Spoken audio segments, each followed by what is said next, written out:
If you've ever felt like the outsider in your own family, you'll understand why Thanksgiving became the loneliest day of my life. I used to think family meant unconditional love, that no matter how many mistakes you made or how many times you disagreed, you'd always have a place at the table.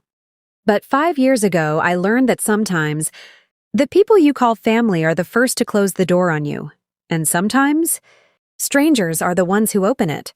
It started with a phone call. I was in my tiny apartment, the kind where you can hear your neighbor's TV through the wall, trying to decide if I should buy a turkey sandwich or just skip dinner altogether. My phone buzzed and I saw Mom on the screen. For a second, I let myself hope. Maybe she was calling to say she missed me, that she wanted me home for Thanksgiving, that things could go back to the way they were before my sister and I stopped speaking. But when I answered, her voice was tight, rehearsed. "We think it's best if you don't come home this year," she said. "Your sister doesn't want any drama. She's been through a lot, and we just want a peaceful holiday." I tried to keep my voice steady. "I'm not looking for drama, Mom. I just want to see everyone." She sighed, and I could picture her pinching the bridge of her nose, the way she always did when she was tired of me. "It's not about you. It's about keeping the peace. Maybe next year." I wanted to argue, to remind her that I was her daughter too, that I had just as much right to be there as my sister. But I knew it wouldn't matter. My sister had always been the favorite, the golden child, the one who could do no wrong. I was the one who asked too many questions, who didn't fit the mold, who made things complicated. So I said, "Okay, Mom, have a good Thanksgiving." She hung up without saying goodbye. I sat on my bed staring at the wall, listening to the muffled laughter coming from the apartment next door. I thought about calling a friend, but everyone I knew was with their own families. I scrolled through social media, watching as people posted photos of crowded tables, smiling faces, plates piled high with food. I felt invisible. Eventually, I put on my coat and walked to the nearest restaurant that was open. It was a little Italian place, the kind with red checkered tablecloths and candles and old wine bottles.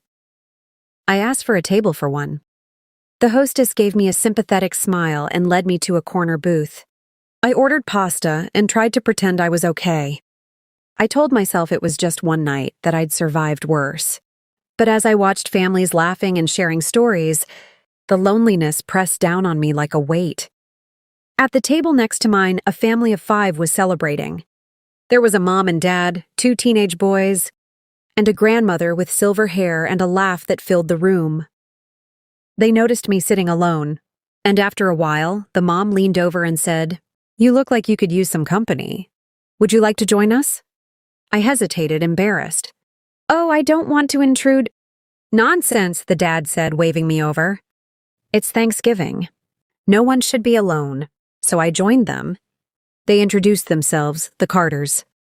They asked about my life, my work, my favorite holiday traditions. They listened, really listened, in a way my own family never had. The grandmother, Mrs. Carter, squeezed my hand and said, "You're always welcome at our table." For the first time that day, I felt seen. After dinner, they insisted I join them for dessert at their house. I almost said no, but something in me wanted to hold on to that feeling of belonging, even if it was just for one night. Their home was warm and bright, filled with laughter and the smell of cinnamon. We played board games, told stories, and when I finally left, Mrs. Carter hugged me and said, "Come back any time, sweetheart." I walked home through the cold, my heart lighter than it had been in months. I didn't know it then, but that night would change everything. The next day, I texted my mom to say I hoped they'd had a nice Thanksgiving. She didn't reply. My sister posted a photo of the family dinner, everyone smiling, my seat at the table empty. I tried to move on. I focused on work, on building a life for myself. But holidays were always the hardest. Every year, my parents found a new excuse. "Your sister's not ready. We're keeping things small this year, maybe next time." I stopped asking. I stopped hoping. But the Carters didn't forget me. They invited me to every holiday, every birthday, every Sunday dinner. They celebrated my promotions, cheered me on at my first 5K, sent me care packages when I was sick.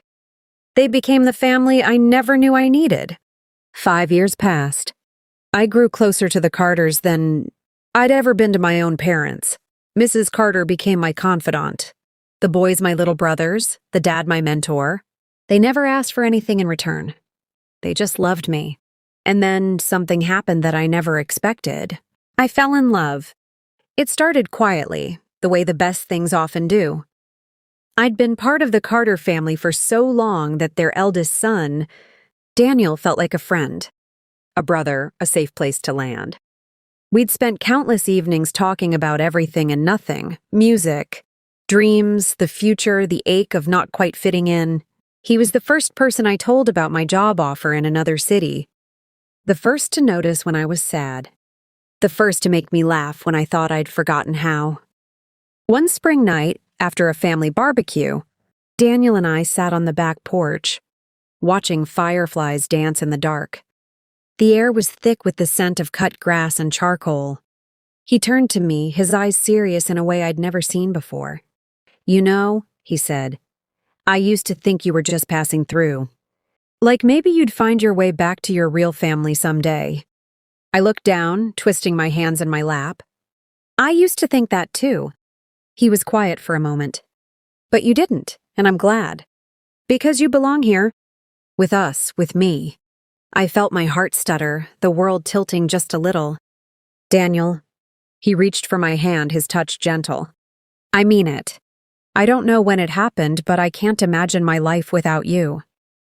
I wanted to say something clever, something brave, but all I could do was smile through the tears that suddenly filled my eyes. "I can't imagine mine without you either." That was the beginning. We took things slow, careful not to disrupt the family balance that had become so precious to both of us. But the Carters were nothing if not supportive. Mrs. Carter beamed when she saw us together, and Mr. Carter gave Daniel a wink that made us both blush. Even the boys teased us, but it was the kind of teasing that felt like love. As the months passed, Daniel and I built a life together. We moved into a small apartment, filled it with thrift store furniture and hand-me-down dishes. We adopted a scruffy dog from the shelter and named her Lucky. We made new traditions, Sunday pancakes, movie marathons, long walks in the park. For the first time, I felt like I was building something that was truly mine. But even as I found happiness, there was a part of me that still ached for the family I'd lost. I watched from afar as my sister got engaged, as my parents posted photos of vacations and holidays, always with her at the center. I wondered if they ever thought about me, if they missed me, if they regretted the choice they'd made. I never reached out. I told myself I didn't need them, that I was better off without their conditional love. But sometimes, late at night, I'd scroll through old photos and feel the sting of what could have been. Then one day, everything changed. Daniel proposed on a rainy afternoon in the park where we'd had our first date. He knelt in the mud, holding out a simple silver ring, his hair plastered to his forehead. "I know we're not perfect," he said, "but I want to spend the rest of my life trying to make you happy. Will you marry me?" I laughed, crying and shivering and happier than I'd ever been. "Yes," I said, 1,000 times yes. We called the Carters first. Mrs. Carter screamed so loudly, I had to hold the phone away from my ear. The boys threatened to plan the bachelor party. Mr. Carter said he'd always wanted another daughter. Planning the wedding was a whirlwind. The Carters insisted on paying for everything, saying it was their gift to us. I tried to protest, but Mrs. Carter just waved me off. "Your family," she said. "This is what family does." As the date approached, I debated whether to invite my parents. Part of me wanted to, maybe out of hope, maybe out of spite, maybe just to prove that I'd built a life without them. In the end, I sent an invitation. I didn't expect them to come, but they did. They arrived late, slipping into the back row just as the ceremony began. I saw my mother's face, pale and uncertain, my father's jaw clenched tight. My sister was with them, her eyes cold as she watched me walk down the aisle on Mr. Carter's arm. The ceremony was beautiful. Daniel's vows made me cry, and when I looked out at the crowd, I saw the Carters beaming, their love wrapping around me like a blanket. My parents sat stiff and silent, out of place among the laughter and joy. At the reception, I tried to avoid them, but eventually my mother found me. She pulled me aside, her voice trembling. "We didn't know," she said. "We didn't realize you'd found all this." I looked at her, really looked at her. And for the first time, I didn't feel small. I didn't feel like the outsider. "You told me not to come home," I said quietly. "So I found a new one." She started to cry, but I didn't comfort her. I didn't owe her that anymore. My father approached, his face hard. "You're really going through with this?" "With them?" I smiled, feeling lighter than I had in years. "Yes, they're my family now." He shook his head, but I saw the regret in his eyes. My sister hovered behind them, silent, her expression unreadable. I turned away, walking back to Daniel, to the Carters, to the people who had chosen me, who had loved me when my own family wouldn't. That night, as we danced under the stars, I realized I wasn't alone anymore. I was home. The wedding ended in a blur of laughter, music, and the kind of joy I'd only ever seen in movies. When the last song faded and the guests began to leave, I stood in the middle of the dance floor. Daniel's hand in mine, the Carters gathered around us. For a moment, I let myself breathe it all in. The warmth, the acceptance, the feeling of finally belonging somewhere. But as we said our goodbyes, I noticed my parents lingering by the exit, my sister at their side. They looked out of place like guests at a party they hadn't really been invited to. I wondered if they'd leave without a word. But my mother caught my eye and hesitated. She stepped forward, her voice barely above a whisper. "Can we talk?" Daniel squeezed my hand and I nodded. We found a quiet corner, away from the laughter and clinking glasses. My father stood stiffly, his arms crossed, while my sister stared at the floor. My mother's eyes were red, her mascara smudged. "I know we hurt you," she said, her voice trembling. "I know we made mistakes, I didn't realize how much until today." I waited, unsure what to say. For years, I'd dreamed of this moment, of them apologizing, of finally understanding. But now that it was here, it felt hollow. My father cleared his throat. "We thought we were protecting your sister. We thought you'd come back eventually, that you'd forgive us." I looked at them, really looked, and saw the fear and regret etched into their faces. "You told me not to come home," I said quietly. "You chose her over me every single time?" My sister finally looked up, her eyes shining with unshed tears. "I'm sorry," she whispered. "I never wanted you to leave, I didn't know how to fix it." For a moment, I almost softened. But then I remembered all the lonely holidays, the empty seat at the table, the years I'd spent trying to prove I was enough. I shook my head. "You didn't have to fix it. You just had to let me in." My mother reached for my hand, but I pulled away. "I have a family now," I said, my voice steady. "They chose me. They loved me when you wouldn't." There was a long silence. My father looked away, ashamed. My sister wiped her eyes.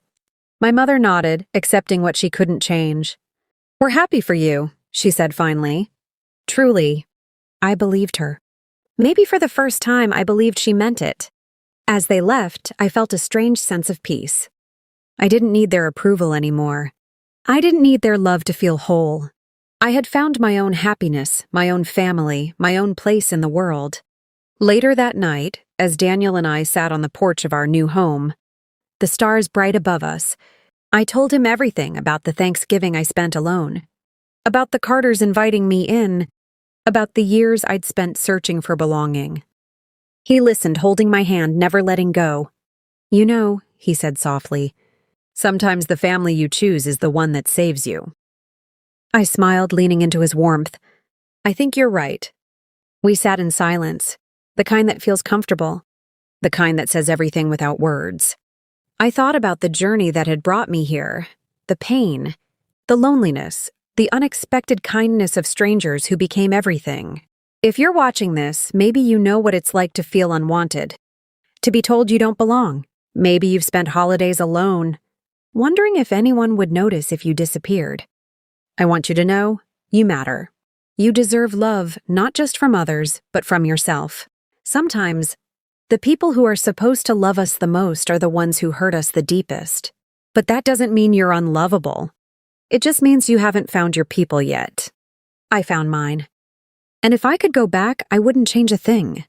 Because every lonely night, every closed door, every tear I shed led me here, to a life I built, to a family I chose, to a happiness I never thought I'd find. So if you're still searching, don't give up. Your people are out there. And when you find them, you'll know you're finally home. Sometimes life takes us on a path we never expected, and the people we thought would stand by us aren't always the ones who do. But I've learned that real family is about love, respect, and acceptance, not just blood. I'm grateful for the pain that led me to the people who truly value me. If you're feeling alone or left out, remember, you have the power to create your own happiness and find your own family. Never stop believing that you deserve love and belonging.